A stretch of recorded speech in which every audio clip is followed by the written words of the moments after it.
Hi all, Jim here with another video to help you save steps and reduce stress as an Amazon DSP delivery driver.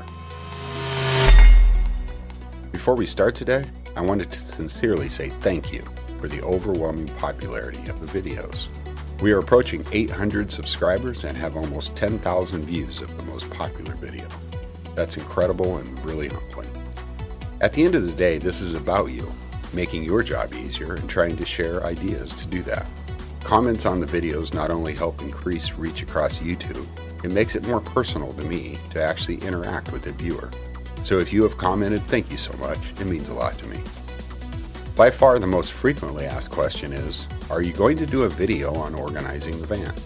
Well, Roseanne and many others, this one is for you. I hope it helps you out on the road. Before we jump in, I wanted to let you know that if you like sports and like to listen to podcasts while you're on the road, check out the all-new Buckets and Birdies podcast. Just three guys discussing sports in a conversational manner as if you were in the room. It's a new launch, so your subscription or rating would help move the podcast up the charts. So check out Buckets and Birdies on Spotify. The link is in the show notes.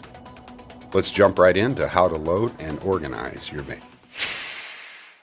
The key elements I considered as I built my system was efficiency and ergonomics. Efficiency to me is prioritizing making things easier, not specifically faster. Speed is a byproduct of easy and an added value, which comes as you find your system easier. Ergonomics means less steps, less bending, less lifting heavy stuff from your feet level. Let's get this van loaded up with 15 totes and 25 overflow.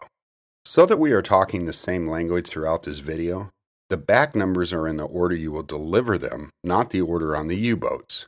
So when I refer to bag 1, this is the first bag you will need at your first stop, which is the last bag on the bottom right of your first U-boat, and I know that is very confusing.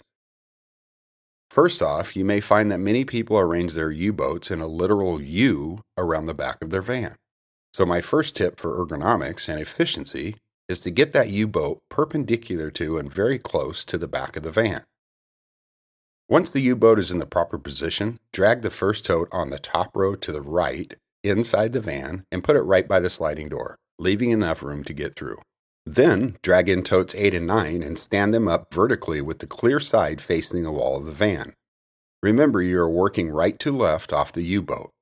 Drag them in and scan them in place. Bag 7 is the exception. It gets turned inward in case a zipper malfunctions, so we don't have packages out on the ground.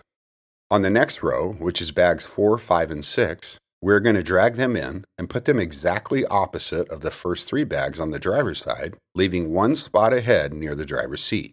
That empty spot is for tote 3, which is on the bottom row left. Now grab bag 1 and put it on the shelf facing the driver's seat so it's easy to unzip and spill at your first spot. And put bag 2 right behind it facing the wall. So with 9 totes in, we have 6 bags on the next tote. The first 2 on top are going to go on the wheel well step. If you're in a Ford, these will go behind the wheel well step. The next 4 totes go on the driver's side shelf. But remember that the bottom right tote on the U-boat is the first one you will need. Now here is where we will reference the Amazon Hermes training. First off, take a look at how much room it takes up in the center aisle by laying the totes down. It's really not space efficient as a driver or as the totes take up less space on the shelf when they are standing up. With the totes vertical and facing the wall, you gain a surprising amount of room down the aisle. You can see how much more room I have in this image after loading 15 totes than the way the training suggests. You will also see that they specify alternating shelf, floor. I have no idea why. It seems really confusing to get it right, and it is not ergonomic to try to put a heavy tote under a shelf. So load the floor first, then drop the shelves, and load the top. Okay, totes are in and we're ready for the overflow. The first step is to look at your zones on your pick list or Rabbit and figure out your first 2 to 3 zones. In this case, I want 3B and all the C's to be right up front on the shelf or floor so that I can grab and go right out the side door. The 7 oversized packages in the first delivery zone in this example are no further away than the tote I'm working. And once that bag is finished, the aisle is completely cleared to the back of the van. When you load the other zones, try to split the back of the van so that all of the last packages you need are organized by general zones. So in this case, I have all the B's on the driver's side and all the A's on the passenger side. I also either load the boxes so that I can quickly see the driver aid number when I open the rear door, or I peel the sticker off and put it where it needs to be so that I can see it. As the day goes on, the overflow on the floor gets moved up to the shelf near the side door as I work those zones. So when I get to zone 3C, for example, all of those overflow packages come up on the shelf and near the sliding door.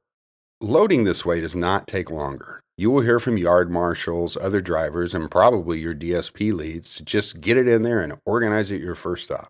This is ridiculous. Why lift, move, and handle things twice or more? Get it right as it goes in the van. I typically load my van and help 2 to 3 others load every day, so I know this is not slower. And that's it for this video. I sincerely hope it helps you to be better organized and save you steps and stress out on the road. Once again, please subscribe, and if you would give the video a thumbs up, that'd be great. I'd love to hear your comments, and I reply to as many as I can. Until next time, stay safe and healthy. Bye for now.